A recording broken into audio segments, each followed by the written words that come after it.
Alright, 7:49 a.m. Let me give you a view of the area and my mess. Uh, I got a couple charger cords yesterday and did a little bit of wiring. I got some of my electric back up. I got another jug of 5 gallons of fuel and filled two jugs with water. My little makeshift gas cap it's doing okay. I don't like to fill the tank up all the way because it does trickle a little bit when it's full. And I still need to get a replacement cap that actually fits it right. That's the gas cap off of a 2-gallon jug I bought at West Marine. And the threads just happen to fit. Anyway, so I came up into the swamp. Let me tell you what, man, if somebody could ever invent an outboard motor that runs on mosquitoes, you would have an endless supply. Mosquitoes and no-see-ums. You would have an endless supply of fuel.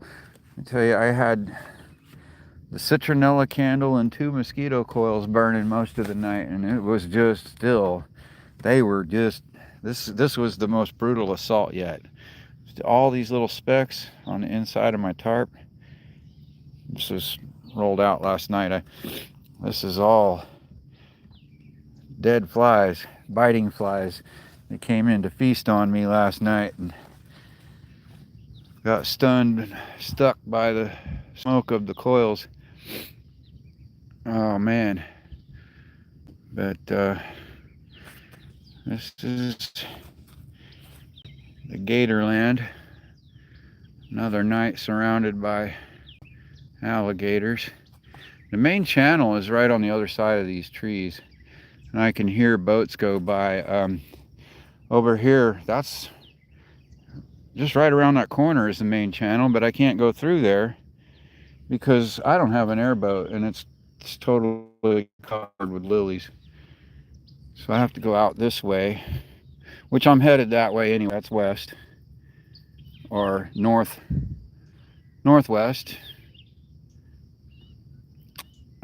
Yeah, east over here. So that's north by northwest. But anyhow, getting ready to crank the motor and head out of here I got to get up early and get this going before the Friday afternoon traffic comes out. I think I should be stopping just before the Ortona locks. And I think I'm only going to do about 10 miles today because the next leg of the trip there's a spot where I can stay the night anchored up safe. But then the next leg of the trip is like it's too far to go from here to there in one day. But from 10 miles up, I can make the next leg in a day. So I'm going to have a short day today. And then I got to consider what I got for supplies and whether or not it's worth traveling the canals on the weekend in all the boat traffic. And I think what I'll do is probably just do a few hours every morning really early, because I just don't like staying in one place running out of supplies and fuel and food and water and just burning up money and not getting there. So anyway, I got some people here. 6 to 7, what happened? Hi, said hi. The night, Camden Shelton, Teresa Watley, welcome here. What happened? Take us with. I could fit somebody in that canoe I'm towing back there. I carry supplies, extra fuel and water in there, and a little bit of basic survival gear that I don't have in here, because I'm not even keeping all my eggs in one basket. And I'm burning a little more fuel, take a little more time getting somewhere, but it's like a little supply barge behind me, and it's worth the extra knot of speed that I lose. Instead of traveling at 4.5 to 5 knots, I do about 3.9 to 4.1 knots. And that's okay. I didn't build this boat to get in a hurry. Thank you, Camden. I think I'm pretty cool. Um, check out my channel. I got videos of that boat rigged with 2x4 outriggers and water jugs, and then I test flew it and it wasn't wide enough, so I put crutches on it to extend the outriggers out, and then I put a sailing rig on it, and I sailed it about 200 miles. That was a few years ago, and just doing that trip. Hello, Rebecca. I learned enough about paddle sailing with no motor to realize that I wanted this boat that I can paddle, motor, and sail. And so I started building it in the backyard, in my sister's backyard. And it's just I put it together and launched it in 3 sections in Lake Monroe almost a year ago. And I've been finding little pieces of lumber and scrap along the way. I put this canopy up here and this little hatch cover shade so I can see when it's sunny out. I put this walk deck here, and it's just 3 boughs I cut from a dead tree, and some 2x2s that some guys on a construction site donated to me. Those are some 2x4s from some old pallets that were being thrown away behind Publix. Like, this is all just scrapped together. This is pallet lumber, and you can see I wrapped it with industrial plastic wrap, cling wrap. And it's just thrown together. I was getting a little bit, the waves were splashing over the side, so I put these planks here to raise my gunnels all the way around, and then seamed it with some silicone, and that's made a huge difference. Rebecca, to answer your question, no. I do have fishing gear, but I'm just traveling and cruising, and I haven't even bothered to get a fishing license, because most of this trip I've been in some pretty nasty water, and the canals are looking somewhat clean these days, but a lot of times the water coming out of Lake Okeechobee is so full of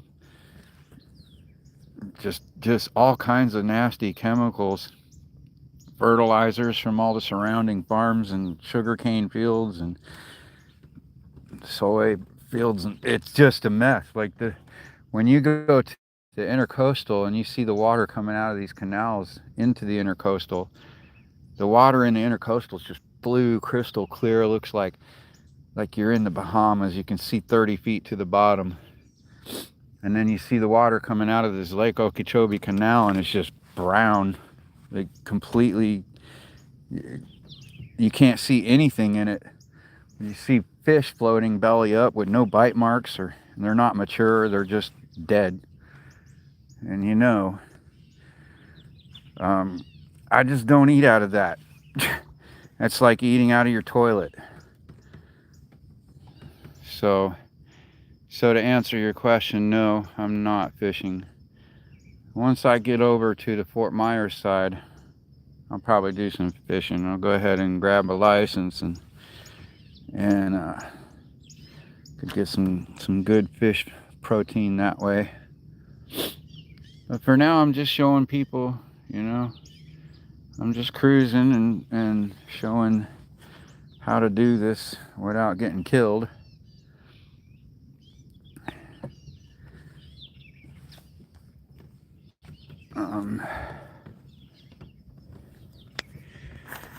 So I'm just checking in. I like to post video to prove I was here loud, and I'm gonna get back underway. And if I see any action, I'll see if I can get a video.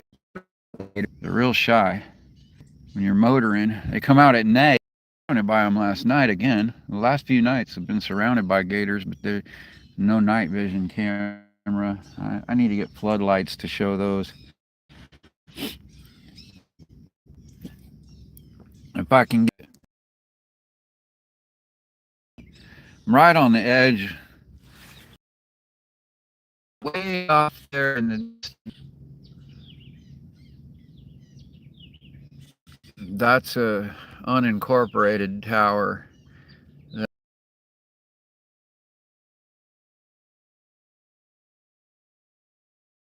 This morning I am, I don't know, several miles west of Moorhaven and headed toward geez, I can't even forget the name of these towns. I can't remember. Headed towards some campgrounds in the direction of Port LaBelle. Oh, I gotta blow my nose. So anyway,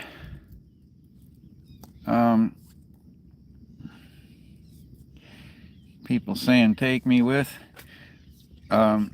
Careful what you ask for. This is not an easy life. It looks cool, but man, you gotta be hardcore to spend night after night out here.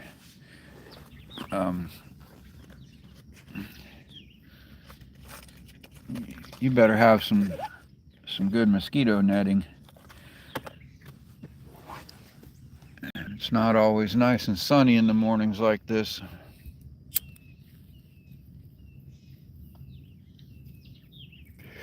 So to recap,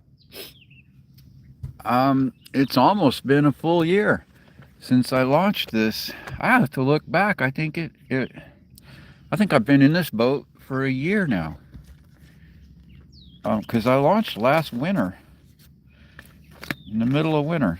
Okay, we're still in the fall, so next season will be a year that I've been traveling. I've done right close to 700 miles of travel.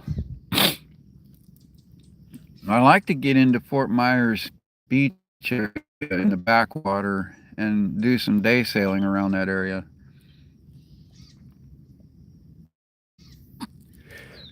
All this traveling, I just haven't had time to rig the sails up or the weather conditions.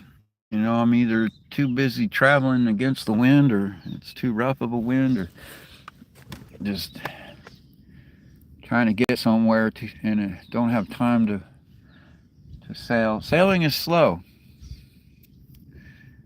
And if the wind is strong enough to be faster than motoring, then you're probably too rough out there to even go up loading. You know, you're in a port somewhere, hiding behind shelter from the wind. It's nice to have sails when you get a chance to use them. You know, it's a good emergency alternative or backup, like if you want to save fuel and you got tons of time. But I'm working on all this is funded by sponsors. I'm not independently wealthy. I don't have some kind of income hidden that nobody knows about. I don't even get Social Security or anything. I don't get disability. I'm literally doing all of this on donations from viewers and friends, family, fans, a lot from my sister and other people, sailors I've met along the way that they want to see me accomplish certain goals. So I gotta manage this trip like I'm spending other people's money. So I need to be frugal with it and not waste. Which is kind of, I'm at a crossroads tonight. I'm halfway debating on spending $30 for a overnight Curtis dock over at Port LaBelle Marina. And it sure would be nice to wash my clothes, pull up all my jugs, and just spend a night out of the, I don't know. Let's see. I'm going to get over that way. I'll talk to people and see how they feel about me blowing $30. That's $30 is 100 miles of gas in this boat. Like I could do 100 miles of travel with $30 in fuel. So to spend 30 on an overnight stay at a marina it doesn't sound like much,